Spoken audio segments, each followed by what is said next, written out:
Hey everybody, welcome to our today's webinar. My name is Pavel. I'm AMZ Optimized Partner Manager. I guess all of you are surprised to see me here hosting this webinar tonight, but unfortunately Pasha, our CEO, had a last-minute emergency, so he's not able to attend the webinar, but nevertheless, the show must go on, and I guess we haven't dressed up like that for nothing. So let me just quickly present my guest tonight. Here we have Chelsea Cohen, who is the co-founder of SoStocked, Shane Barker, owner of TraceFuse, David Seybert, who is the GTM of Swapt, Ganesh Singh, co-founder and chief operational officer at 3D Images AI, and Chris McCabe, owner and founder at ecommerceChris. Also, we have Noah Wickham, who is the VP of Sales and Marketing and my Amazon guy, but I guess he will be joining us later. So my suggestion is not to lose time and to start. I know that according to the agenda, Chris had to go last, but this is the second emergency today, and he informed me that he had to go earlier. So please, Chris, take Pasha's place and be our first speaker. The microphone is all yours. Yeah, I appreciate it. I'm just hitting the present button, right? Yeah. To do this. So I want to get into slideshow mode. Thanks for moving me up. Sorry for abysmal planning on my part. Share screen. Okay. Let me know if I don't do this right.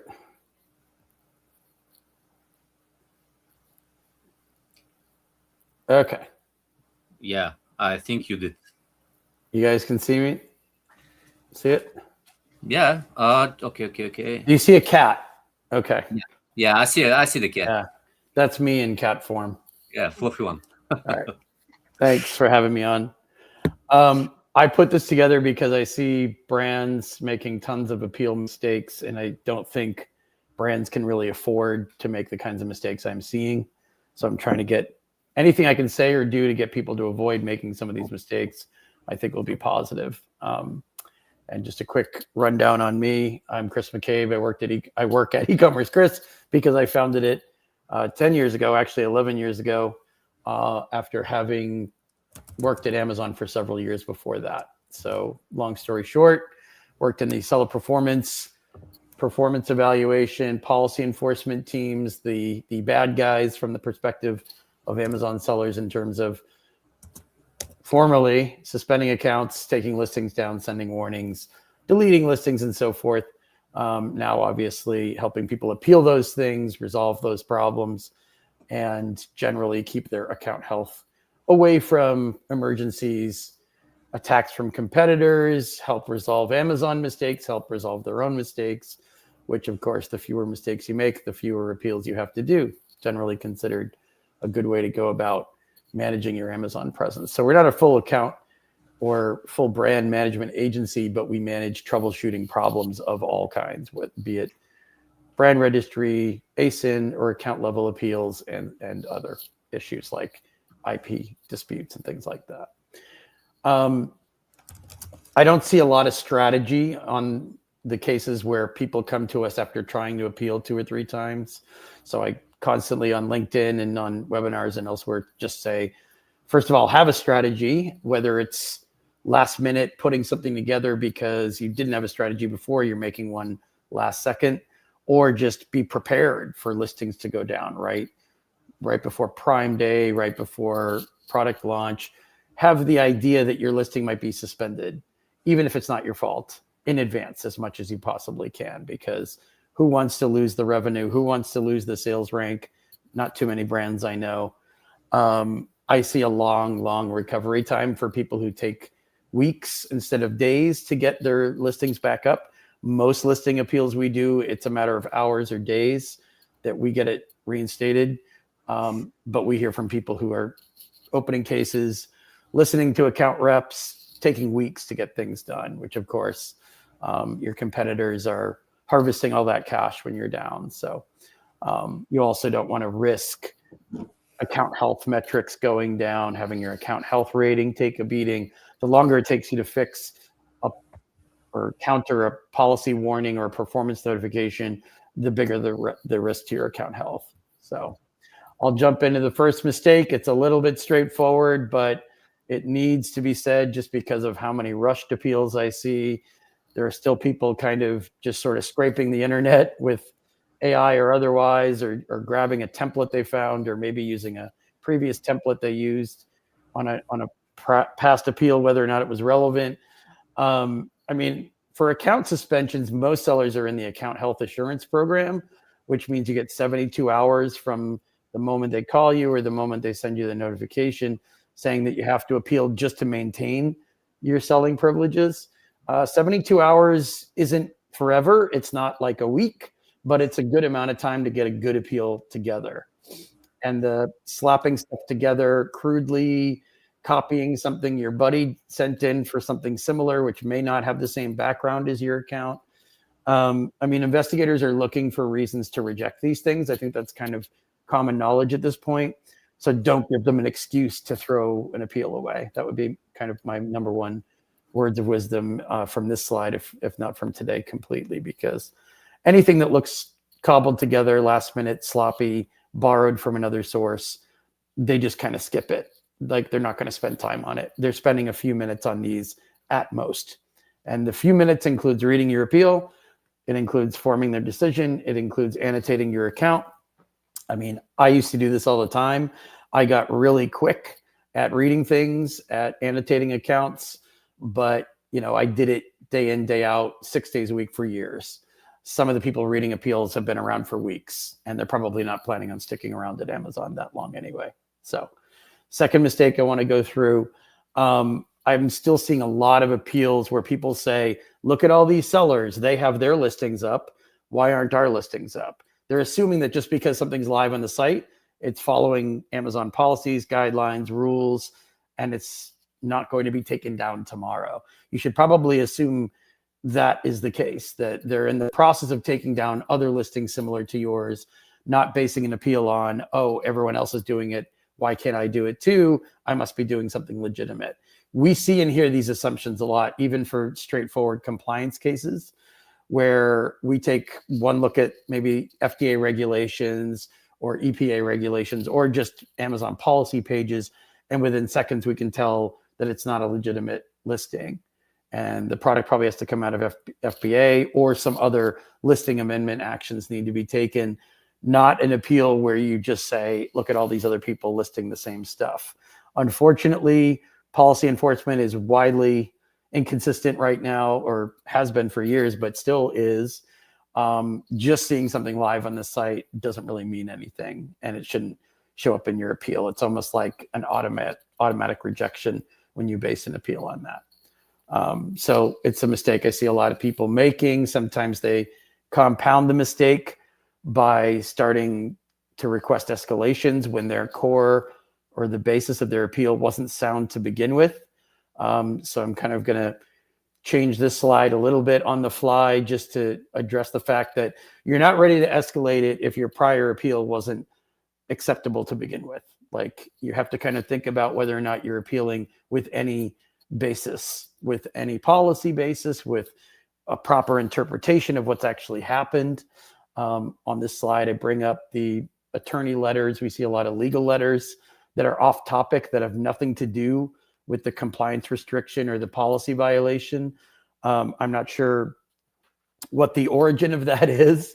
I think a lot of law firms are lobbying a lot of sellers to hire them just to do a legal letter, even if there is no legal basis for the appeal. Some of the attorneys, I think, don't understand the compliance regulations, or don't understand the testing documents, like for consumables or supplements.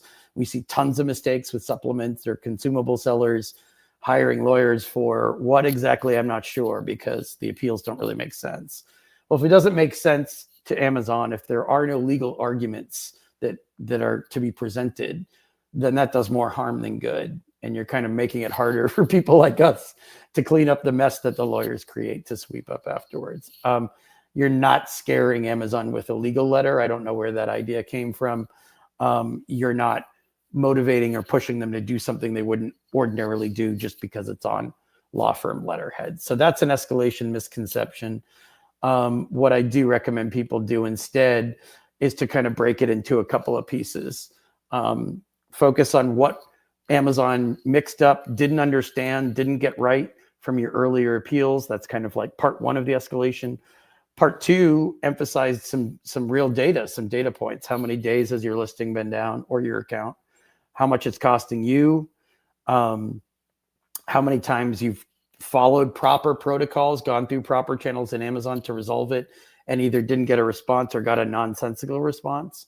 I can't tell you how many times we've had people told to, on the one hand, told, oh, you have to fix your detail page and then you can appeal.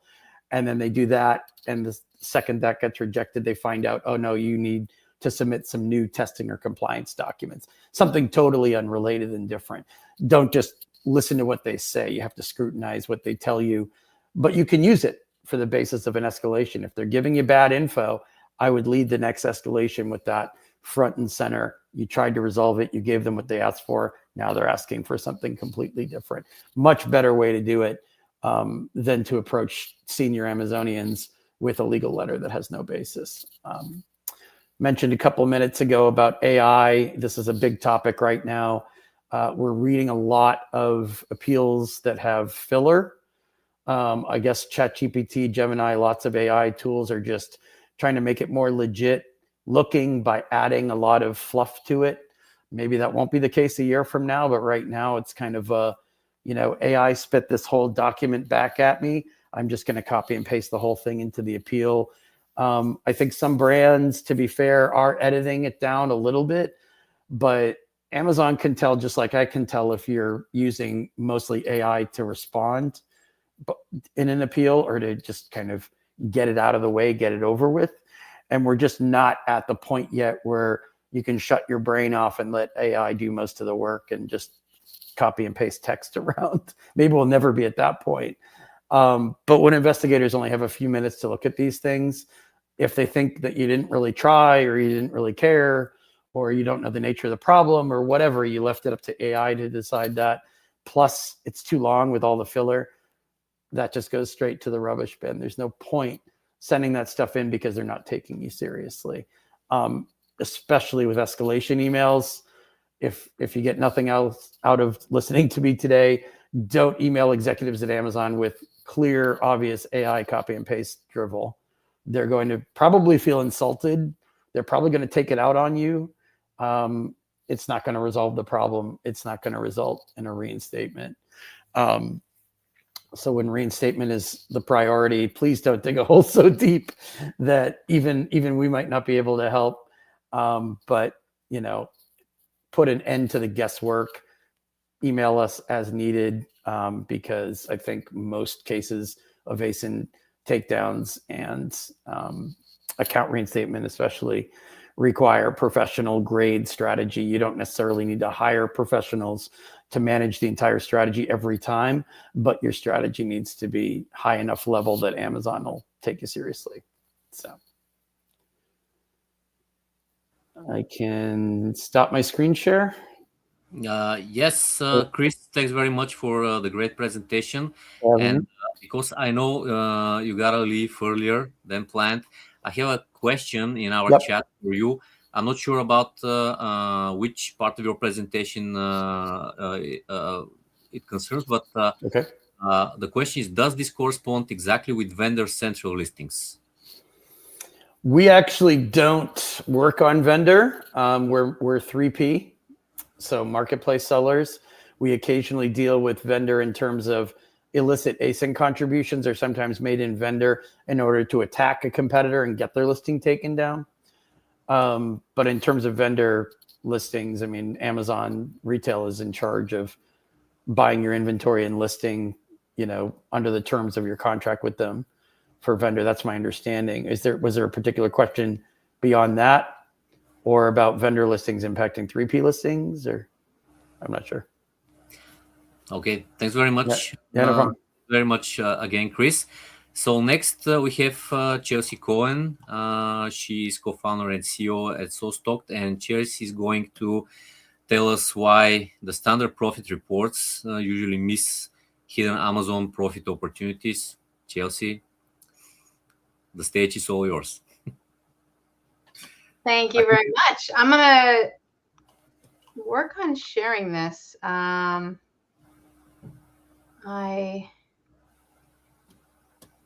using Keynote, so hopefully this works. Unfortunately. All right.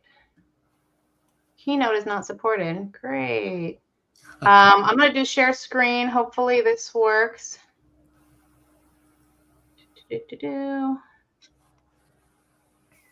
Entire screen. Okay. I should have rehearsed this. Darn.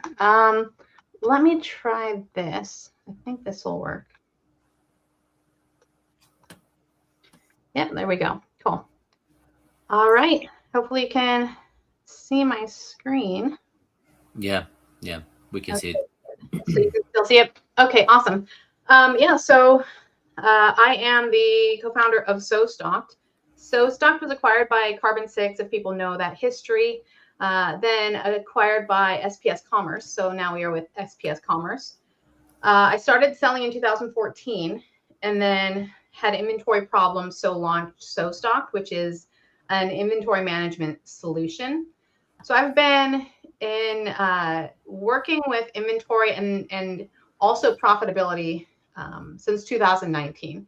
I've trained hundreds of brands on that concept, how inventory and marketing connect, and also how inventory and finance connect. So been doing deep dives recently over the past couple of years into finance and into margins and that sort of thing. This has been a huge topic. So what we're going to do is we're going to talk about how do you look at your account, not just from the catalog level, but dialing into the Asin level and then down into the cost level to figure out not just where you're bleeding money, but how to fix it. Currently, there are, our goal is essentially to find more profit dollars in your business and to be able to predict cost, to find opportunities where where you're bleeding costs, right? And then how do you take those costs, how do you take that data and make it actionable? And then get your team aligned so that they're not just focused on their specific goals, but how do they make their portion of the business more profitable, right? How's your marketing team become aware of and drive profit, not just revenue, inventory team, that sort of thing. And at the end, you can grab, I have a profitability cheat sheet. So basically take all of my ideas, all of the things, all the tools that I've utilized over the years and approach attacking almost every line item on your P&L. So that's my goal today. Most people are looking at, a lot of people are looking at the past. They're looking at data that happened from things that happened yesterday, last week, and last month. And a conversation around contribution margin has started. Not everyone is utilizing this. This has been starting to be talked about, but the way contribution margin works is that you're looking for the layers of profitability. So you start with the revenue, someone buys your product, and then you look at, after I take out the landed cost, what is the margin I have left? And then I take out my Amazon fees, and then what does that margin look like? And then after advertising, what is that final margin, right? In this example, 16%. So there are a couple of holes in this, and we're going to get into that because it works up to an extent. And a lot of people are using this on a catalog level. So you want to take it into an Asin level because your catalog might look fine, but you probably have products that are bleeding your margin and are reducing this, that maybe you shouldn't be reordering and you're just in that habit of continuing to reorder product that is no longer profitable. There have been, as we all know, a lot of changes there. Something that was profitable last year might not be profitable now. Something that even is currently profitable in the next couple of days might not be profitable because there was a new fee that was announced, which is a fuel surcharge, which is 3.5% on top of your fulfillment fees. So if you're not assessing your profitability on a regular basis, say a quarterly or the very least 6-month basis, that should be something that you build into your processes to make sure that your dollars are stretching further. You're reordering based on actual profitability, not just revenue. All right, so everything is based on unit economics. You're looking at the different elements that piece together the profitability of your product. Like I said, you start with the price and then you start to peel off from there. So your cost per unit and your shipping cost is comes together to make your landed cost, and you look at the profitability based on that. So this is contribution margin. This is what contribution margin would look like compared to unit economics in this scenario. So we have our landed cost, and we're at 79% right now based on our landed cost. Our fulfillment fees take a chunk out, and then our advertising fees take another chunk out. But in this scenario, we end up with 20% as our profit margin, and that looks good. When I was diving into this, there were a couple of problems that I found with these specific metrics because I was building some solutions inside of SoStocked to drill down on profitability, but not just profitability. I wanted to make it actionable so that we could provide recommendations. And this data is missing some information, and it's not actionable, and it actually can hide opportunities. So something might look good when you look at contribution margin, but if you look at it another way, you might find that there are things that are dragging down those margins. A product that may look profitable could be even more profitable. So there's a couple of things missing in this equation. We've got storage fees, and storage fees accumulate over time. So if you've got a product that is large, like this helmet in this example, and it's been sitting there for 6-7 months, that product is really getting hit with storage fees, recurring every month storage fees, and then it starts getting hit with aged inventory fees. So a product that looks like it's doing well could be unprofitable simply because of the storage. That's a very solvable problem.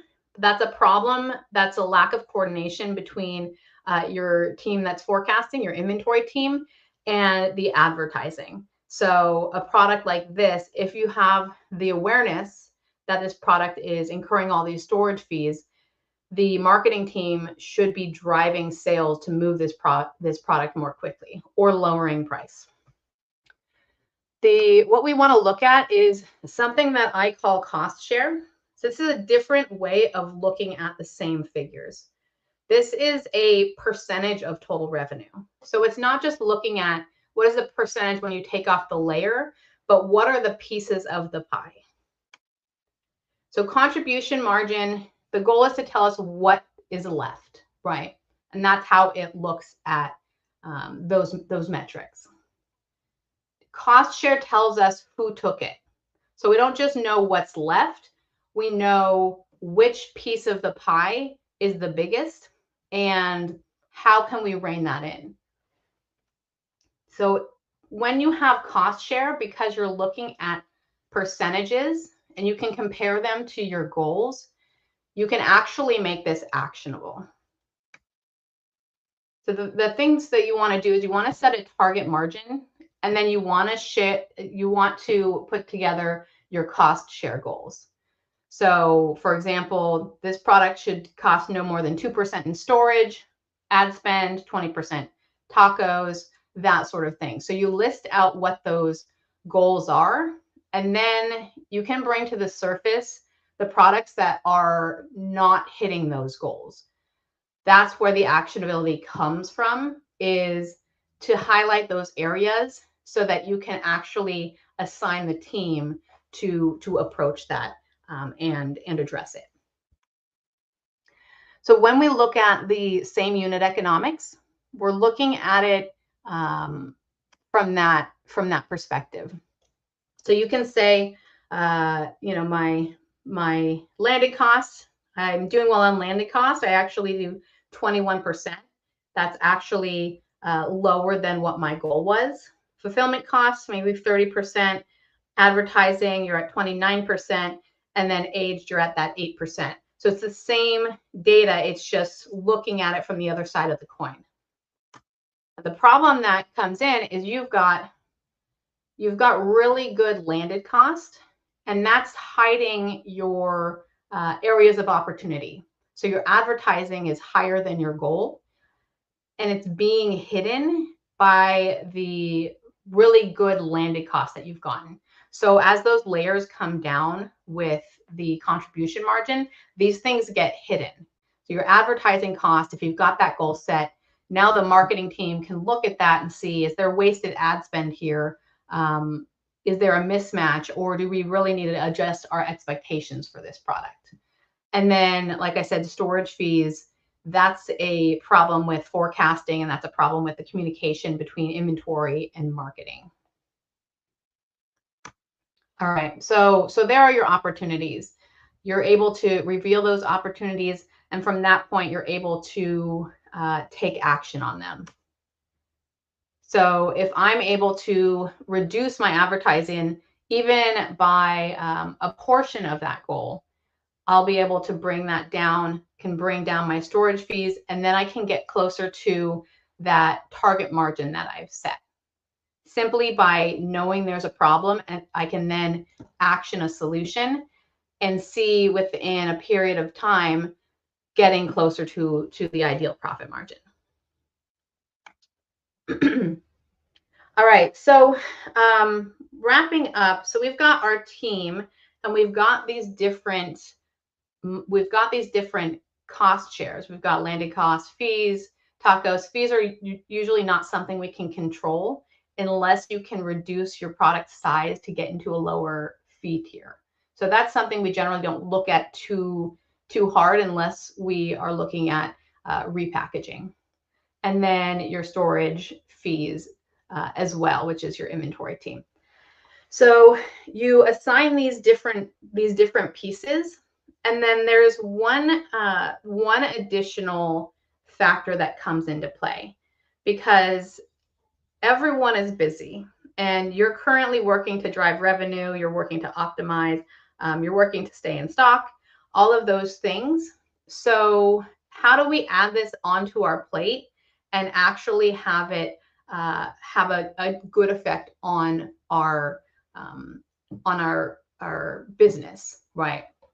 And what you need to do is essentially look at the impact. So if I am projecting how much revenue this product is going to make, and I say I will be able to gain an extra 3%, let's look at the next 6 months of revenue, and let's calculate what is that 3% going to earn me. Every single product that needs fixing can have that calculation done for it, and then you focus on the impact. If something's going to save you $300 over the next 6 months, it's probably not worth looking at and spending time on right now. But if it's going to save you $3,000 in the next 6 months, that's something that can have a huge impact on your business, and that's what should be focused on. The final piece that I'll say, and just to reiterate, is that this system doesn't have to only impact the products that are under margin. So because we're using cost share and we're using percentage goals, it can also reveal opportunities where you're within margin and you've got your best seller, but maybe there's an opportunity to tweak things, tweak your ad spend, negotiate something with your landing cost to be able to gain another percentage or two on your best seller. And when that happens, because you have such high units, that's going to impact significantly more than one of your slower sellers is going to do. So that's how you look at adjusting the priorities and the impact on your business. Don't forget those best sellers and those in margin products as well, if there is an opportunity within one of those cost centers. All right, that is it. Like I said, I have a little cheat sheet. So if you are interested in grabbing it, it's essentially, I've downloaded my brain onto a sheet to help you to reduce nearly every single cost or fee within your business. So go ahead and grab that if you would like, and hopefully this was valuable to you. Yes, thank you, Chelsea. It was a great presentation and with a lot of useful insights. I just want to remind to all our viewers that the webinar is being recorded, and we will be sending a follow-up with the recording also. So everybody, you can just pick your favorite part, connect with the speaker who you like the most. And next in line, we have Shane Barker, owner of TraceFuse. And as I'm looking at the topics, according to Shane, Amazon actually didn't get harder, but it got smarter. So Shane, please be my guest and tell me how actually reviews, AI, and conversation signals are going to decide who's winning in 2026. So Mike is yours. Absolutely. Thank you, Pavel. And thank you, Chelsea and ecommerceChris. Great presentations. And we got some big hitters after this too. So I'm excited about this. So great. I'm going to go ahead and share my screen and we're going to jump into this here. Let's see what we got. Share screen. All right. We seeing what I'm bringing. There it goes. Hey, all right. Once again, so as Pavel said, my name is Shane Barker. I'm actually the owner of TraceFuse. We're the ones actually created this space of being able to remove critical reviews that violate Amazon's guidelines. And happy to announce we're probably at about 800 customers. We removed over 17,000 reviews. So we are the only company to have that kind of success. But I'm excited to kind of tell you guys what we've learned because of the amount of customers we have and the amount of data. And then obviously with the new emerging space of AI, and what that's done to be able to change things in regards to reviews. So we're going to talk about Amazon getting harder. It's not really getting harder, it's just getting smarter, right? And so when we look at this, we look at how reviews and AI and conversion signals are deciding winners in 2026. So we'll go ahead and jump right in. So in the next 10, 15 minutes, what I'm going to talk about is what's changed at Amazon, right? So if you were selling on Amazon for the last 5, 10, 15 years, what's changed with the new technology with Rufus and all the other AI tools that are coming out, and how do reviews drive rankings and conversions, and what are the essential fixes sellers should implement immediately? So we'll have something for you at the end as well. So the algorithm evolution, so what we're looking at in the last few years, obviously Amazon's algorithms constantly changing, right? Like every algorithm on every platform. But what they've seen over the last few years is that it started to focus more on behavioral signals rather than traditional keyword optimization. Now, not to say that you don't want to optimize for keywords, because that's obviously very important, but behavioral means these are things that aren't necessarily keywords that you're putting in your listings, but we're looking at actual other things that are going to prioritize, that could be higher prioritization than what we're looking at with the keywords is going to be the buyer behavior, right? So what are people saying about your products? Conversion signals, right? Are people buying it? Are they not buying it? Are they looking at it, not converting? And then real customer feedback. So obviously with what we do, we help people get rid of their critical reviews, any reviews that violate Amazon's guidelines or something that might be fraudulent, or we can do an escalation case.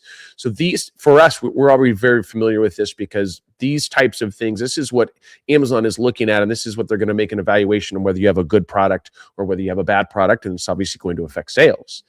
So what does this look like in real life, right? What are we looking at here? So sales are dropping. So this is your situation. You could be in a situation where you're going to need to make some changes. If sales are dropping without explanation, you're saying, hey, listen, I don't really see anything too crazy. What do we got going on here? One of those like, hey, I'm not sure, but I'm looking into this. Can't really seem to see what the issues are. You're getting the same traffic, but lower conversions, right? So there's obviously nothing's changed that you could, or dramatically change, you can take a look at, but you're going, man, we're just not selling as much. And then competitors outranking you randomly, right? So you have competitors that, maybe haven't been around as long as you, don't have as many reviews, but then all of a sudden they start outranking you and you're like, how can this be, right? I've been doing this a lot longer. I have a better product, all the things. And so what you need to look at is like, okay, what do I need to evaluate with my current product? And how am I going to, once again, put my best foot forward? And so the signals will be positive so I can, rank above my customers or rank above my competitors. So shift to signals. So Amazon's marketplace now favors listings that demonstrate a genuine buyer intent, right? Which sounds kind of like a Captain Obvious statement, but buyer intent is going to be very important. Random than keyword optimization. Keyword optimization is something that you control, right? We put keywords in there. We're trying to, get higher up in the rankings so that people can find our products. But buyer intent is going to be something that obviously has come up the last few years and is going to continue to head in that direction. If people don't like your products, it really doesn't matter what you put in keywords and stuff like that, right? If you have a product that gets returned a lot or a lot of bad things are being said through the reviews, and Rufus will pick that up and will present those to people, and it will really affect sales. So really, you got to think about how you're going to reshape how customers approach your product strategy, right? You got to look at that. And then Amazon now rewards listings that convert, not just ranks. So that's something to think about as well. If you're converting or if you're ranking and not converting, that's going to be a problem. You're going to drop. But if you're converting very, very well, you will go up in the rankings, right? You will start heading up in that direction. And that's going to be one of the signals that Amazon's looking at. And so the other thing to think about is that reviews don't just influence rankings anymore, right? They actually shape how Amazon understands your product. So that, back in the day, if you had 10,000 reviews, you're probably not going to get a customer that's going to go look at 10,000 reviews. Now what you're going to get through Rufus and everything is going to be a synopsis, right? So they're going to get a synopsis of things that are happening. And that can be either old stuff that maybe happened with your product. Obviously, hopefully Rufus is pulling the newer reviews and basing it off of a more a product that is more current, other than if you pivoted a few years ago and changed your product up. But really, at the end of the day, you really want to figure out what the sentiment is, right? What is Amazon or what is Rufus seeing, and what is Rufus going to present to your customers? And is that going to make it so they're going to want to convert or not going to want to convert? So definitely take a look at that. So we're going to talk about, once again, what that means, right? When we talk about a lower drop in ratings, a star rating, and I've talked about this on other webinars, but I think it's important to really, really hit home. I try to encourage our customers to be more proactive than reactive. What that means is like, hey, before you drop, let's do the things you need to do. Chris kind of touched on it earlier. It's like, hey, before you get penalized or you have to appeal something, kind of assume that might happen. And then what are you going to do? Be more prepared for that. So for us, hey, if you're at a 4.3, you don't want to drop to a 4.2. We've seen some of our customers have seen anywhere from a 10 to 50% reduction. 30% is probably the average, depending on category and stuff. But really what we're looking at there is 30% is huge. That's a crazy drop overnight. And Chris said it earlier as well, like people are, while you're down, everybody else is collecting the cash. So you don't want to be in that position. So you definitely want to, if you're at a 4.3, you should talk to us. Even if you're not at a 4.3, I mean, once again, being more proactive in the sense that we monitor, we want to protect those ASINs as we move forward. But that 30% reduction stings, right? Especially if it's in 50% and you're doing everything you can to be able to get that back up. We obviously can help. The process for getting reviews removed is a longer process. It is not an overnight type thing. There's a lot of back and forth, a lot of things that happen with Amazon that we need to do to be able to get that review removed. And once again, there's also no guarantees, right? We can't guarantee that a review gets removed, even though it clearly violates Amazon's guidelines. So you want to make sure you're getting control of that early on so that you don't have that drop. And you're not in a situation where, you're feeling helpless. So I love this picture on the right-hand side. Man, that just looks like you're not going to make it. But anyways, the 0.1 drop in ratings doesn't look big, but it changes how your product is perceived, clicked, and purchased, right? That's obviously a huge drop. There's a number of those, but the 4.3 to 4.2 is the big one that we always talk about because that's where we've seen the most impact. the other thing is what Amazon is actually measuring now. Like, let's take a look at what that looks like. So reviews now serve as behavioral signs, right? That influencers that influence Amazon's ranking decisions. So as I talked on earlier, buyer intent, conversion signals, review sentiment, ratings, those are all things that you want to make sure that you're staying in front of. Because just because people are writing reviews and writing stuff and you're ignoring it, I wrote a blog post, or excuse me, it was a LinkedIn post a little while ago, and it had an ostrich with its head in sand. That's not a strategy. You can ignore these things, but they're coming, they're happening. And so if you want to, stay on top of this, which Amazon's constantly changing, we understand that every platform is constantly changing and evolving. So you definitely want to stay on top of this. Don't fall behind on this, because your competitors, if they're staying on top of this, they're going to rank higher than you, even though they might be a newer product and maybe not even as good a product.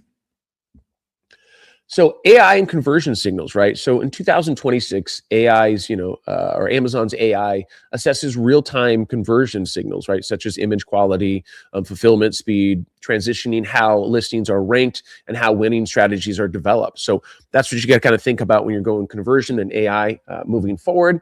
And then also what's winning in 2026. Really, in 2026, top sellers they're doing things differently, right? You're going to have to evolve. If you don't evolve on Amazon or any platform, as we talk about, you potentially can be dead in the water. So you want to make sure you're staying on top of this. I'm assuming if you guys are watching this webinar that you guys are the types of people that want to take action, and not just waiting for the next person to take action and be able to, get more sales from you and be on top of or on the bottom of the BSR, I guess, number one on BSR, where you're number 20 or number 50 or number 1,000. So what we're looking at is you want to be proactively monitoring your reviews, right? You want to be leveraging customer feedback to enhance listings and obviously improve ratings and rankings. You also want to ensure sustained success in the competitive Amazon space. So the way that you can do that, there's a few different ways, and we're going to talk about that, is you want to monitor, right? You really need to monitor your reviews. We obviously do that at TraceFuse, but we are, a paid service that, we only pay for reviews that actually get removed. So the monitoring isn't a monthly expense. But if you were to sign up with us, obviously this is what we do. But if you don't do it, make sure you're doing it on your own. You don't have to use TraceFuse. You can do this on your own. But monitoring review signals is critical for sellers to maintain their ratings, right? And rankings. You want to be able to take a look at that and figure out, hey, if you get a good amount of certain types of reviews that are saying the same thing, that can be a planned attack, or that could be just an issue with the product. You want to figure out what you can do to get those removed, assuming that you don't have a product that's toxic or bad or hurting people. Obviously, in that situation, you got to figure that out. But if you have a valid product and you think you're being attacked, you want to make sure you're staying on top of those reviews and see what customers are saying. Proactive engagement can prevent rating drops and safeguards your products against algorithm penalties. So once again, the really important thing, if you're hearing this, the main thing here is that reviews are no longer just feedback. They're actually training data for Amazon's AI. So before it was like, man, I just want to bury this review. I want to do this. If a lot of the same things are being said, Amazon's AI will be picking that up, and you want to do everything you can to be able to clean that up. So, all right, here we go. Shane's giving you all this stuff. Hey, you got to do this, you got to do that. So what are the next steps? Like, how do I implement this? So what you want to do is, I said, start monitoring your reviews, right? Identify harmful patterns, anything that you see that be coming through. Take action before it implements ratings. And by the time you get a performance drop, it's already costing you, right? That's what, and Chris talked about this earlier as well. You don't, once things happen, then you're in an oh crap moment where you're trying to get back up and you're losing a lot of money. It's going to be very, very stressful. So what you want to do is be proactive, look at this ahead of time, figure out what your strategy is moving forward. If certain things are said, what you can do to be able to get those reviews removed, or obviously the other side of it is to be able to get as many, more positive reviews as you can, because that will offset sometime the critical reviews that you have. So what I also am going to tell you guys about today is TraceFuse.ai. So if you go over to TraceFuse.ai, if you go to the top, there's a thing called the Amazon Review Checker. That actually is going to be a free tool. So what that does is you actually can use that tool. You can go and put in your Asin. You have to verify your email address. But what that actually does is when you go to the site is it'll actually takes usually a few hours depending on how many reviews you have.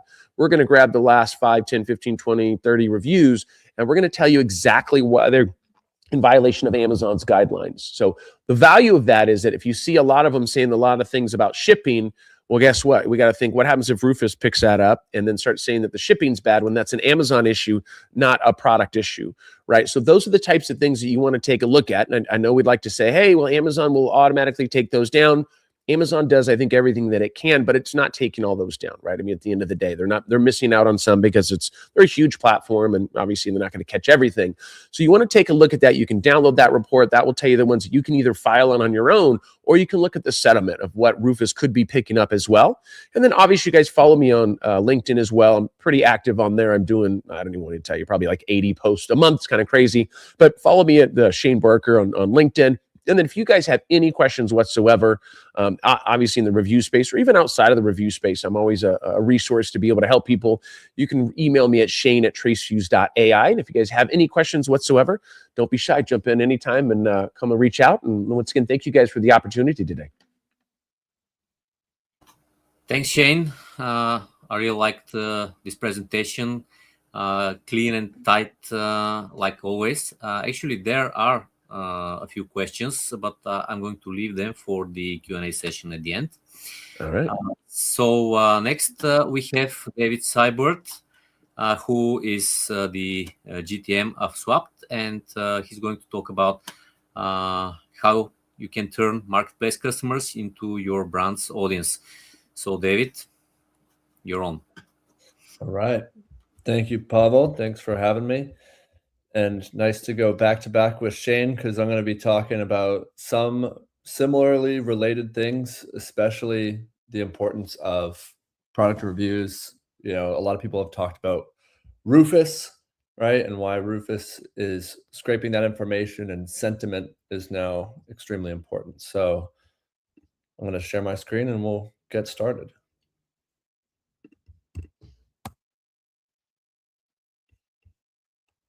All right, perfect. So like Pavel said, my name is Dave Seybert. I'm go-to-market for a company called Swapt. Swapt has been around for a few years, but pivoted into the e-commerce ecosystem last year in September. So you may have seen them or seen us at Accelerate or Innovate Show, or more recently this past March at Prosper. And the whole thing that we are talking about is turning your marketplace customers into a true audience for your brand, which is something that up until recently has only been a realistic thing on DTC. Really, you only know your customers when they're your DTC customers. And now Swap's entire mission is allowing e-commerce brands to unlock their true customer audience when people buy on marketplaces. So first of all, what is a marketplace customer? Right? Marketplace customer is someone that has bought on a platform like Amazon or Walmart or Target.com, eBay, or in retail, essentially not your website. And so that's where people like to buy. The fact of the matter is the majority of customers don't like buying or setting up subscriptions on 150 different DTC websites. They prefer going to the marketplaces. So that knowing that that's where people shop, there's a lot of hurdles that brands like yourselves need to overcome.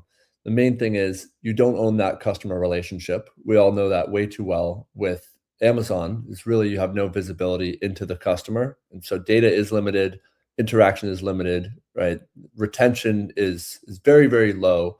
And so you can see some of the metrics, the baseline metrics in the Amazon world is very, very low review rates, especially if you're in the supplement niche. I mean, we see a fraction of a percent typically for a brand in terms of review rate. Very low AOV, very low one to multi-time buyer rate. And so the question that Andrew, the founder of Swapt, came up with was essentially, how do we get our marketplace customers to behave like our DTC customers? Because we're all really happy with the metrics on DTC, and those metrics that come from marketplace typically fall very short. So how are we solving this problem? How is Swapt approaching this? Is how are you turning a marketplace buyer into your actual audience and your community as a brand while staying compliant and within the rules? The number one thing is, how do you capture the relationship? And there's many different ways that you can actually capture that relationship with the customer that I'll dive into. But that's the first step. The second step is, okay, now that you have the touch point with that customer, how do you continue engagement post-purchase? And how do you build out those funnels education, interaction in a way that your audience, your customers actually care about and doesn't seem like spam. And then again, how do you turn those transactions into your first touch point with the brand? And so a quick high level on kind of who we are and what we've done in the last year is essentially we've plugged into all of the top CPG, supplements, skincare, beauty, cosmetic brands, and have been able to use our system to unlock massive improvements in repurchases, reviews, average order value, and then actual audience building, so the data capture.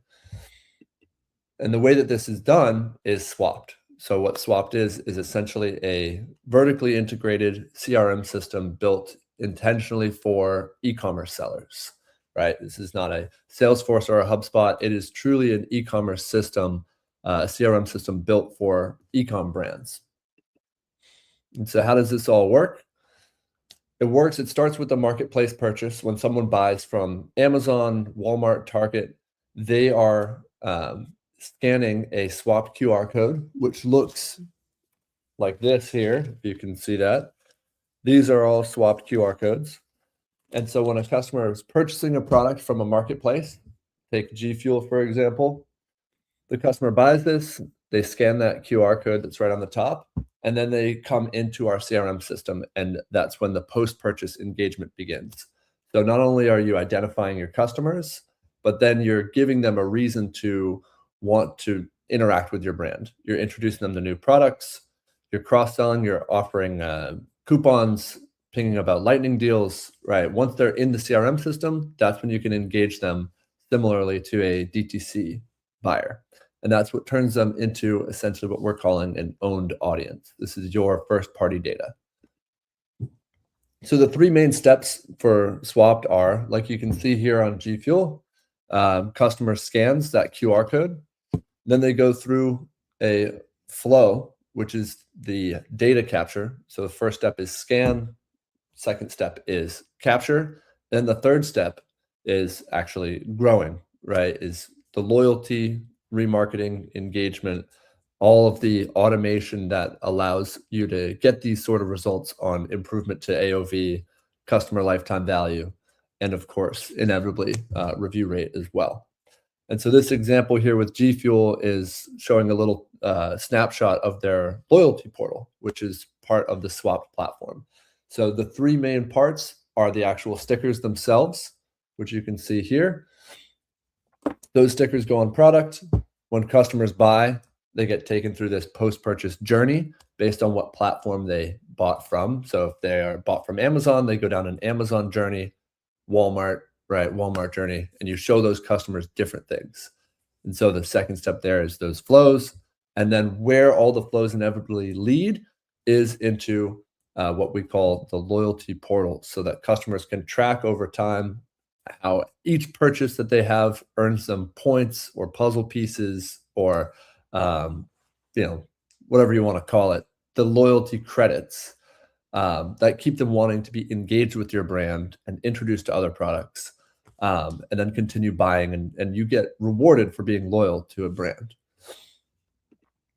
So the key metrics that we look at Swapt when we measure success on this, and when we look at a brand and say, hey, you probably need to do this, is subscription rate, the cross-sell rate, your one to multi-time buyer rate, rate at which you get reviews, which is historically extremely low in niches like supplements, skincare, and food and bev on Amazon, and then average order value and marketplace LTV, which that last one is really what we dial in on, because at the end of the day, if you can prove that by implementing this system, more people spend money on your brand over time, then all of the other costs attributed to it, because there's a SaaS cost to our platform and then the sticker costs, all of it essentially is very easy to justify, because then if you can imagine your marketplace LTV going from 100 to 120, then you can immediately justify more aggressive ad spend and more aggressive external marketing,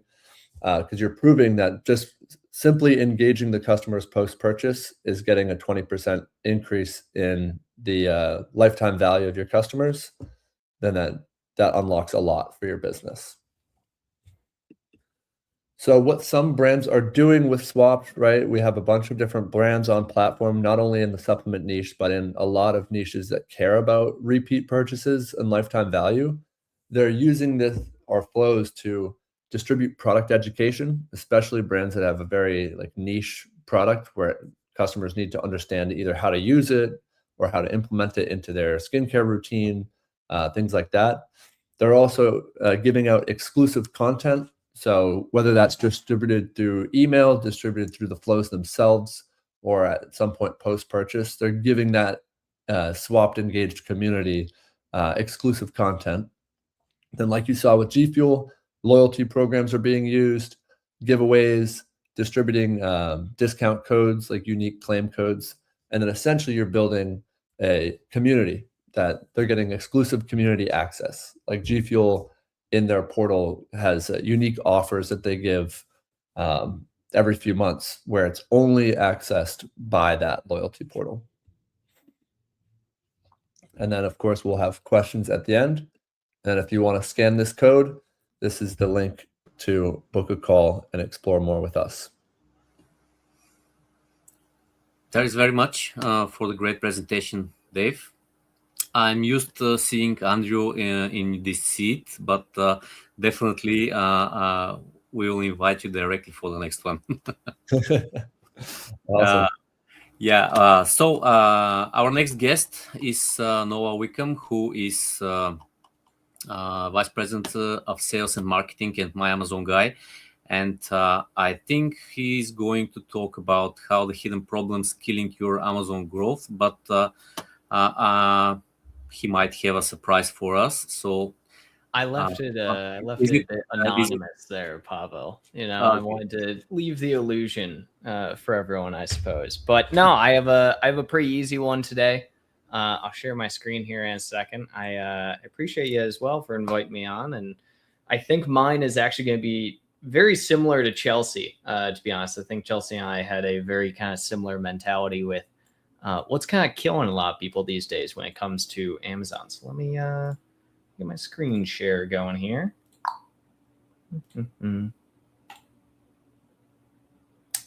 And there we go. All right. So my hidden problem for this killing Amazon growth, I want to talk about a little timely news, and that is wrong dimensions that are silently eating your profits. But more specifically, we're going to dig into a couple of things around Amazon and FBA logistics in general today, primarily just because, again, pertinent here in coming weeks, we're going to see a fuel surcharge that a lot of people know about. It is one of those big things that at the end of the day, your profitability is constantly in danger on Amazon, in my opinion, at this point in time. And so trying to save every penny, every dollar you can is exceptionally important. And this is one of the, I think, simplest things that pretty much every single seller should be learning and should be doing, regardless of size. The larger you are, the more impactful it is from a bottom line revenue perspective. But even small sellers, doing 100 units a month, even less than that, this is something that is definitely going to be exceptional for you, I should say. So let's kind of dig in a little bit here. So the very first thing to note here, there it goes, is the dimension problem. So when I talk about the dimension problem, it's something that has been around for pretty much as long as Amazon itself has been around. And I think pretty much every single person on this call could probably also agree that at some point in time, there has been a problem with your dimensions or what you have been charged from Amazon. So Amazon measures pretty much every single package that leaves its facility with a product called a Cubiscan. Cubiscans are nothing new. They've been around for 2-3 decades at this point in time. Cubiscan is a machine that basically measures your entire package, the weight of your package, the total dimensions of it as well. And that is how Amazon actually calculates what they charge you for your fulfillment fees. Now, a couple of things when we are looking at this, your measurements can change. Your measurements can change from order to order. They can change based on the specific fulfillment center. There was actually a issue maybe 5 to 8 years ago with one specific fulfillment center in, I believe, South Dakota that was basically double charging people on fulfillment because they were not putting products into the right dimension boxes. And so this is something that's been going on for a very long time. And so they will consistently have the wrong measurements for your products. This as well causes just fee spikes silently. It's something that you don't notice immediately because it can be different from every single order that you have. Again, the more amount of orders that you are doing and the larger units you are selling every single month, the harder it is to initially catch if you don't have a system in place for this. It can jump on average easily from an average of $2.80 to $3.70 per unit. Across thousands of orders, that adds up immensely. And it's extremely difficult, as I mentioned, to actually track this.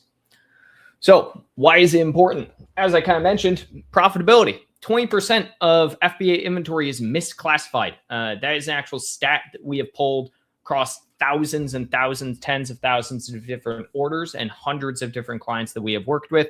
That about 20% of all orders that are shipped out from Amazon are misclassified. On average, we actually have seen this with one specific seller losing $35,000 from just a $1 overcharge that went unnoticed for a year prior to us implementing this system when they started with us. 2 to 5% of total FBA costs are recoverable as well for all of these. It's one of the bigger things that I think a lot of people out there don't realize is that you can actually recover a lot of these costs as well, which, again, goes into what Chelsea was saying earlier with their systems.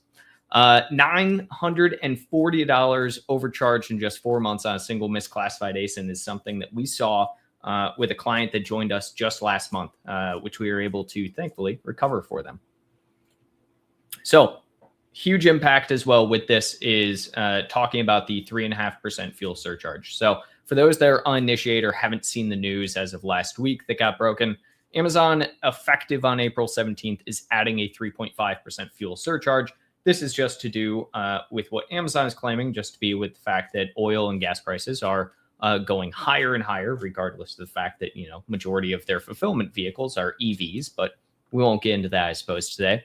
On average, this is going to be 17 cents per unit increase for everyone. So that's a fairly sizable. If you're selling something for only $15, $20, doesn't seem like much, but if you're selling at 10,000 units, that's $1,700 on average per month that is out of your pocket now. It's going to stack up immensely over the course of time. And the worst part is that if you have the wrong dimensions, it is going to amplify that hit, because if you add an additional $1 or $1.50 onto your total fulfillment charge, an additional 3.5% amplifies that over the course of time. So this is why it's even more impactful right now to really be focusing on this. So moving into this, how do the dimensions actually even go wrong? I think that's a question that a lot of people have at the end of the day. And there's a lot of ways this can happen. Cubiscan errors, it's actually super common, even though this technology has been around for 2 or 3 decades. It doesn't matter. We get errors all the time. It can be something exceptionally simple. We had one client about a year and a half ago who had a massive issue with this. The primary issue is that their product packaging and the product in general was 1.5 inches under what it would have been to classify it as a large shipment. Now, the issue being is that Amazon in their fulfillment center decides to mislabel that or add an additional box on top of that when it's supposed to fit in one size. It now goes over that 1.5 inches. We have a misshipment error with this.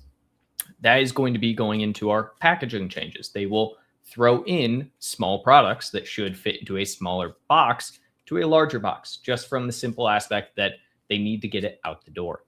Oversimplified packaging, I think, is the most common cause here, as well as sometimes they just want to get things moving as fast as possible. So they're going to basically just throw multiple units into one very, very large box. They're going to charge you the full fee for it. Amazon rescans as well, where they will remeasure your packaging multiple times and you get a larger on the rescan. And this is something we've seen a couple of different times when asking for an initial rescan. If you only ask for a single unit, Amazon may take that single unit. It may actually scan larger the first time, again, going back to number 1, which is the Cubiscan errors. And then finally, variable measurements. At the end of the day, Amazon is working with tens, millions of different units and different orders per day. Most everything is as automated as it possibly can be, but that doesn't mean that it's infallible. And so you're going to get some variability in every single product, especially if you're selling something that is not in a very standard, rigid, just Amazon box at the end of the day. So what you should be doing. A couple of different things that we set up that we do on every single account at this point in time for every client, and something that we consistently are monitoring. First and foremost is a monthly fee preview audit. What this means is basically going through every single line item within your actual fee preview. One of the great things in this day and age with AI is that this has been exceptionally expedited by being able to analyze it much faster than historically. But comparing Amazon's dimensions against your actual product specs for every single one of your ASINs within the catalog. So obviously it gets a little bit more complicated the larger your catalog is, but it is exceptionally important. Secondarily, would be requesting Cubiscan remeasurements.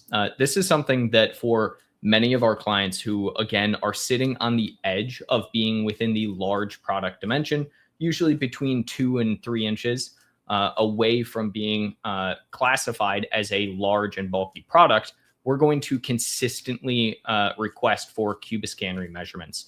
It's one of the things where anytime you do this, you can actually search just remeasure within Seller Central, and you can actually upload this as well. The secondary aspect, which I will go over here in a little bit on that, would be going direct through seller support on this and working direct with your logistics warehousing.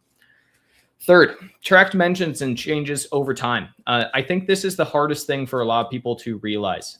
One of the biggest things that we found is that not every single one of the changes, going back to kind of what I talked previously about, is going to be the same. There's a lot of variability here. And so whenever we're doing this, we actually track dimensional changes over time to see what the common causes are across different products. More often than not, you're going to see the same consistency across 1 or 2 of your different ASINs based on the overall sizing of them as well. You can always as well file for retroactive reimbursement. Again, shout out Chelsea and her team. With the retroactive reimbursements, you can always ask for reimbursements as long as it's within the 90-day window for fee disputes. This goes back to that aspect why doing a monthly fee audit is exceptionally important. The faster you catch this, the more likely it is that you are going to get reimbursed for anything. And then finally, this one is a little odd, but optimize your product packaging. We've worked with many of our clients over the years to find that there's a lot of people out there who initially get product packaging created, usually by their manufacturing that is overseas in some capacity. The product is packaged and they don't ever actually think about the idea of, can they limit sizing? And I think that's exceptionally important in this day and age. We've worked with a lot of clients on being able to essentially reduce their overall costing,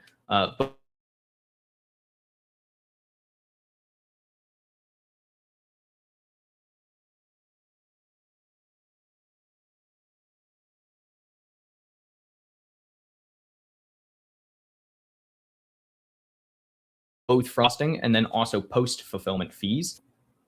I think I was gone there for a second. It's okay, we're back. So I guess I'll speed run in case there's an error or an issue with the Wi-Fi again there. Yeah, I just started thinking that it was in my PC. No, I'm unsure, but we'll get through it.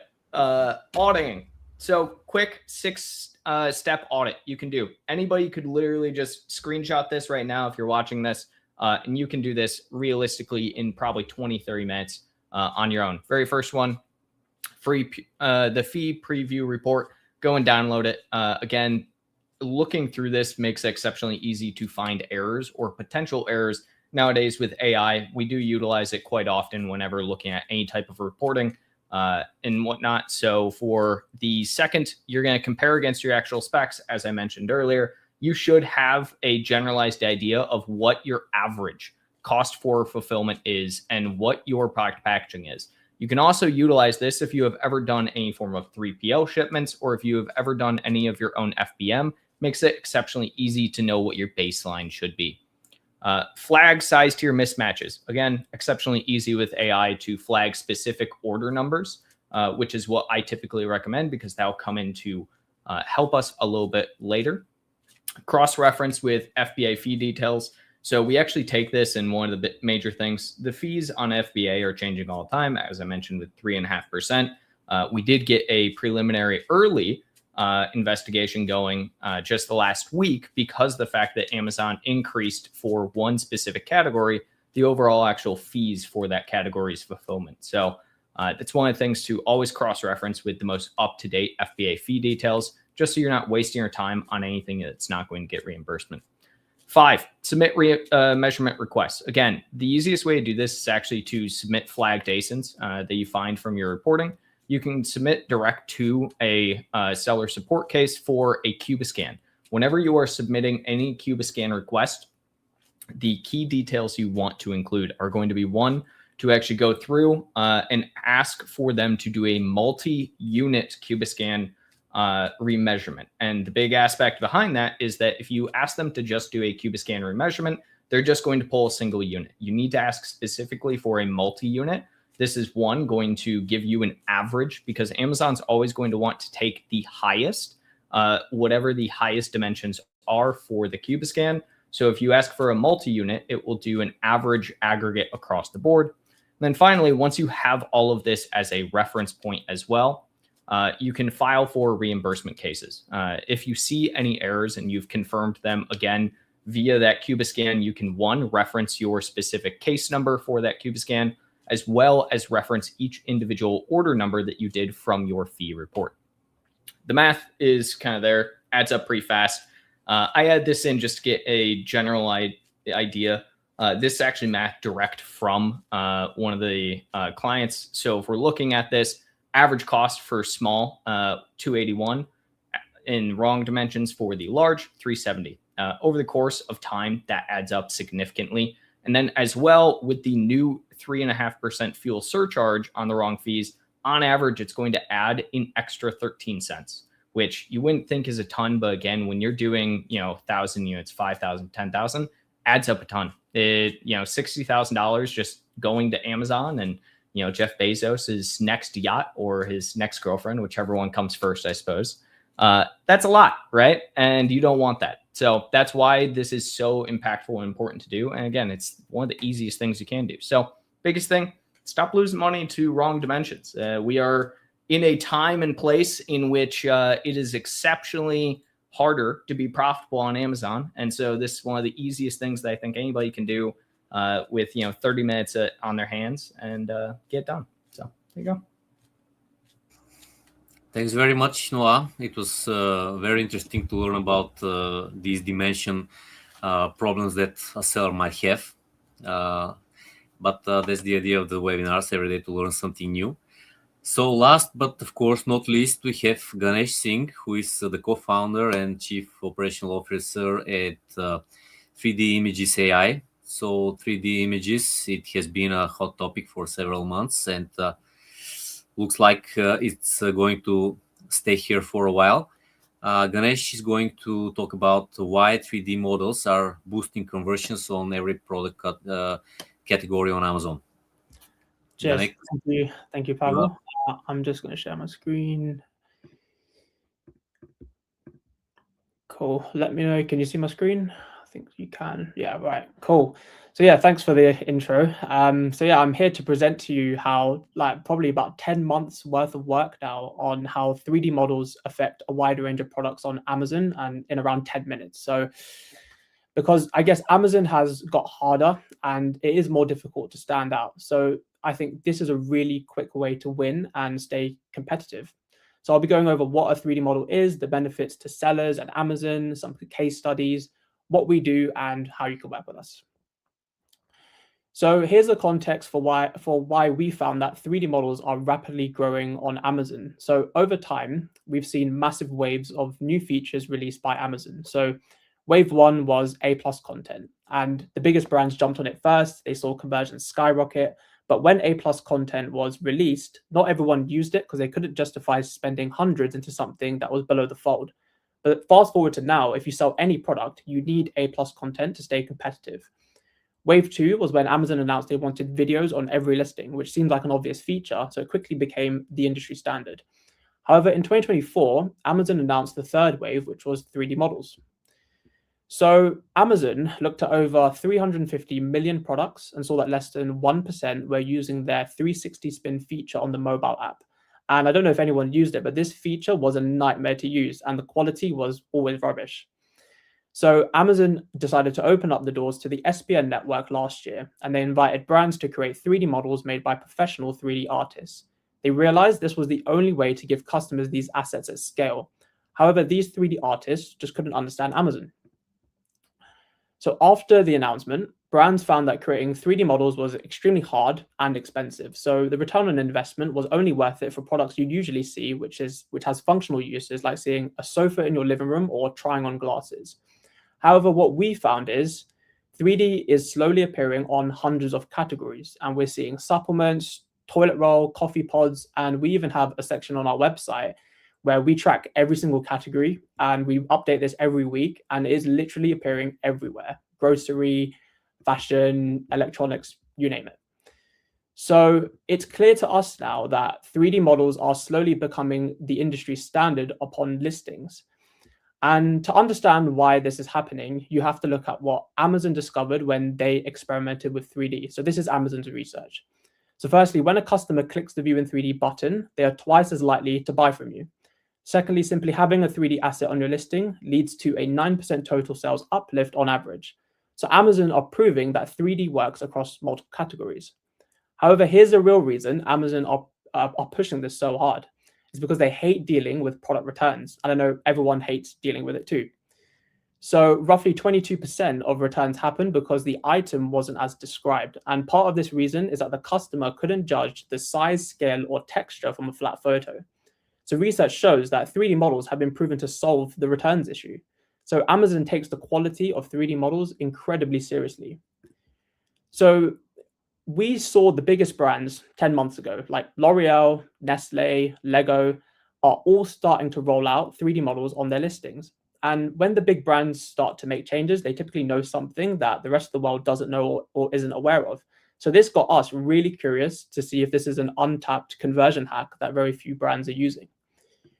So after seeing this, we started testing this for ourselves across many different categories, which basically had 0 3D models. So here's 3 examples from our portfolio. So we tried a 3D model on an art kit and conversions doubled. We then tried supplements and found that a 3D model resulted in a 15% increase in sales. And finally, we tried a massage roller, and to our surprise, the conversions boosted from 3 to 7%. So this completely blew our minds, and we wanted to figure out why are 3D models boosting conversions. And after speaking to brands and conversion rate experts, we finally understood why. So on your listing on Amazon, you have a brutal reality. As soon as someone clicks on your listing, you have 3 seconds to stop a customer from bouncing on your listing. And in those seconds after, you have to stand out from the competition and answer most questions customers have in their head to eliminate their hesitation. This is why the biggest brands obsess over building trust and dwell time into their listing, which is proven to boost conversions. What we're finding now is that customers can spend up to 30 seconds interacting with 3D models by spinning and zooming into it. They are subconsciously hunting for the answers they need. And this massive spike in dwell time is exactly why Amazon's analysis shows that the probability of conversions doubles the moment a shopper clicks View in 3D. Because the customer now gets every bit of information they need, especially when they are virtually holding the product in their hands, which is something an image or a video can't replicate. And what we found is it doesn't matter what your product is. If the View in 3D feature is available on your listing and you're not using it, you're potentially missing out on tons of engagement for your product. The button statistically is seen more than A+ content, and it just takes one customer who clicked View in 3D and purchased the product straight after to signal to the Amazon algorithm that your product is more relevant. And the algorithm will reward you with higher organic ranking over time. And there are thousands of categories where the 3D feature is still not used amongst the best sellers. Now, if this sounds familiar, it's because we've seen this before with A+ content, and people understood that A+ content was a massive conversion booster purely from the premium feel, and few brands were using this feature effectively. Except now, roughly 30% of products across Amazon already have it, and it's become the industry standard. For example, in the bestseller category for massage rollers, 98% have A+ content already, so it's super saturated. And we all know A+ is expensive, takes weeks to optimize, and customers have to scroll past your price tag just to see it. However, 3D models are eye level. So when a shopper clicks on your listing, it sits right at the top of your page before they ever see your A+ modules. And I'm not saying one is better than the other, and both have its own uses, but brands purchase A+ content and 3D models for the same reason, and that's to make their listing feel more premium. So you might be asking, if 3D models have all these benefits, why hasn't 3D completely been mainstream? And to understand this, let me tell you about our experiences. So getting a 3D model was a nightmare when my team tried it over the years. And the first place everyone went to was freelancer websites like Fiverr. And our experience is that there are tons of freelancers out there who created 3D models for games, but now advertise under e-commerce products. However, these models almost always get rejected by Amazon, as they have the highest technical standards across all marketplaces.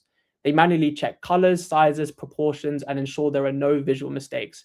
And as you can see here, they're extremely nitpicky. When we use freelancers, we actually had 3 weeks of constant rejections with one of our brands, and all freelancers got frustrated by Amazon and demanded extra money for revisions. And some brands we work with refused to work with freelancers because it took 4 weeks to upload just one 3D model onto Amazon. So after experiencing this pain firsthand, we built our company for brands to get 3D models at scale, and we run an upload to Amazon guarantee. So if your product is able to upload a 3D model, we will constantly make the changes till Amazon accepts it. And we have over 150 vetted designers who get consistent training and updates on all Amazon compliance standards that we've unfortunately had to identify for ourselves. And this enabled us to create an internal 3D model validator that has criteria you can't find in the Amazon documentation. And our 3D artists are using it to double their productivity, which has massively cut down costs and reduced rejections. We handle the technical stuff, the formatting, and most importantly, the headaches. And if you hate waiting for quotes on freelancer websites and you just want to find out how much a 3D model costs within a few seconds, we built an AI-powered pricing system that quickly determines the price of your 3D model based on the complexity of your product. So you just type in what your product is, answer a few questions, and it will take you straight to the Stripe terminal where you can quickly purchase your 3D model. So you get straightforward, transparent pricing, and you don't need to wait for proposals or back and forth from freelancers. So what else can you do with your 3D model? Well, you can upload them to all the channels listed here, like Walmart and Shopify, to reap similar benefits. And secondly, AI tools like Adobe Firefly recently had an update where you no longer need to upload an image of your product from one angle to create AI lifestyle images and videos. Instead, you can get unlimited angles by uploading a 3D model as an input. Thirdly, if you're launching a new product, you can use 3D renders and to create images and animations before your product is manufactured. So you can get 20% off your first 3D model in the next 48 hours, and I recommend you get at least one on your bestseller before rolling it out across all SKUs. So you can submit your product on our website and use the discount code Easter 3D images at checkout. And for any other inquiries, you can reach out to us via email, and you can visit our website to book a call with me anytime. Thank you for listening. Thanks, Ganesh. Very interesting and useful presentation. During our live session, actually, several questions came in. I see that Shane and Dave have already answered some of those. So I'm going to shoot the next one directly to you, Ganesh. How do a seller know if his listing is eligible for 3D model? So you can go on your listing and there's a part where you can upload your images, and you just have to select the Asin. And as soon as you click on the Asin, if the tab appears showing a 3D model, and if it has a green tick next to it, it means you can upload a 3D model. So it's pretty straightforward. And it also has ticks for if virtual try on and view in your room is also enabled. So you can check those as well. Okay, so looks like the next one is again for you, Ganesh. Do you know if there's any difference to applying 3D model image on vendor central listings? I think we're yet to do one for vendor central, if I'm being honest. So I will actually need to check on that. I'm not even going to pretend to answer that question. So I think I'll check on that and answer the question directly. I'll reach out to you on LinkedIn probably. Okay, so you have Ganesh's contacts. You can connect with him on LinkedIn whenever you want and ask all your questions. So I have several more questions before I guys let you go. The next one, Chelsea, is for you. and it's where do you see the biggest immediate wins, pricing, ads, or inventory? I think you're muted. Yeah, you're muted. So pricing and ads are the most immediate. So looking at, do you have wasted ad spend, that sort of thing. Pricing is a touchier one, but you can always do price testing. Inventory can have a large impact, but like I say, it's a slow boat to turn. So moving inventory is a slower process. Forecasting is definitely something to dive into right away, but it's not going to have an immediate impact. So if we're looking at immediate impact, it would be ad spend and then pricing also. Thank you, Chelsea.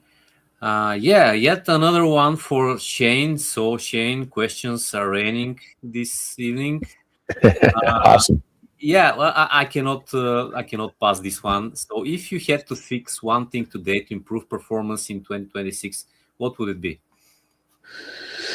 Well, I might be a little biased, but reviews. I mean, I think obviously, taking a look at the thing is making sure, because if you have bad reviews, you're going to have low sales. I mean, that's just really what it comes down to, right?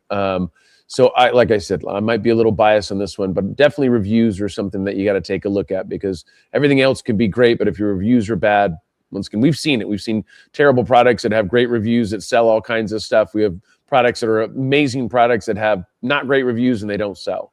So taking a look at those reviews and making sure that you either start with either positive reviews like Get Swapped, Dave and those guys, or even Vine program, which can go bad, good or bad. I mean, depending on what your product is, but definitely going out there and making sure you have a strategy moving forward for the review thing to have a nice foundation there. So if something does happen, you're not in a bad situation. Thanks very much, Shane.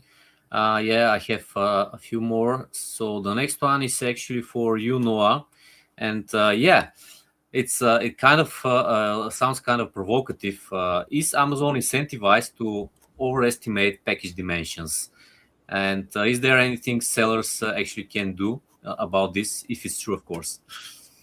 I mean, I feel like, yeah, they're exceptionally incentivized, right? Just because you end up paying them more at the end of the day. So, of course, they're going to be incentivized to overestimate. I think that's a large part of the issue at the end of the day, right? Because the reality is, even if they don't directly profit from overestimating, even though they do, it also curbs the bottom line for them. If they underestimate at any point in time, that hurts them a lot more, and they don't care. Amazon cares about their bottom dollars. So, is there, I guess, like a need to be extra cautious, or what was the second part of the question there, Pablo? Sorry? Yeah. Is there anything that sellers can do to fight this back? Yeah, I mean, essentially everything I went over today, right, is the big aspect of Amazon, of course, is going to overestimate. It's not a if, it's a when, right? Whenever they do. And the big aspects around that are just coming down to you need to consistently be auditing. Right? If you're not auditing it, then it goes unchecked, and Amazon themselves is not going to self-report and be like, hey, we overcharged you here at the end of the day, because they have no incentive at the end of the day to do so. And so it very much, it's just audit consistently to make sure that you're covered. Yeah, okay. So everybody, feel free to just rewind and watch again Noah's presentation and see what you should do in order not to overpay for packages to Amazon. And yeah, I think this was the last question for today. Thank you very much, everyone, for your time and for the great session and insights you shared. Like I said, we will be sending a follow-up with the recording. So thank you very much, everyone, again. All right. Thank you. Bye.